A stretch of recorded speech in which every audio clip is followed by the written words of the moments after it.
In this lesson, we'll just briefly cover understanding objects in PowerShell.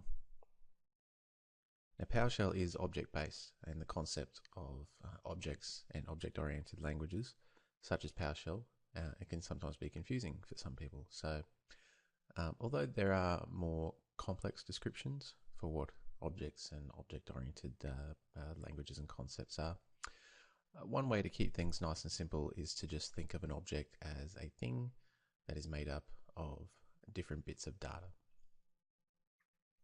So an object has, for example, a type and properties. But what do those things really mean? So here is an analogy to help you visualize these concepts around objects, particularly as it relates to your use of PowerShell. A person is an object, and that person is an object of type person. And a person has properties. Properties such as their gender, their birth date, their eye color, and whether they're alive. These properties have or can have different types. So the property of gender may be a property of type string, and the property of birth date is more likely to be a property of type date time. Eye color might be another string, and whether they're alive or not, that could be a Boolean value, meaning can basically only be true or false.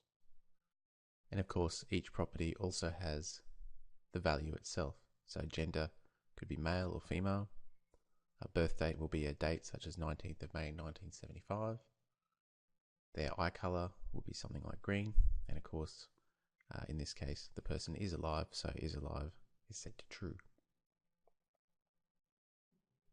So along similar lines, an Exchange Server mailbox is an object of type mailbox. And that mailbox has properties such as display name, the date it was created, whether it is email address policy enabled, and the database that it resides on. So that display name is probably going to be a string such as John Smith. The date it was created will be a date time type of property, such as the 21st of August 2010. Whether they are email address policy enabled will be a Boolean, true or false.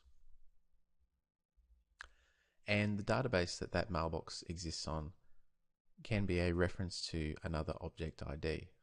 So in this case, the value of the property database may actually be a reference to a completely different object, because of course, just as a mailbox is an object in Exchange, so is the mailbox database. So as you get more familiar with PowerShell, just remember that everything you're interacting with, such as servers, databases, or mailboxes, is an object, not just text on a screen.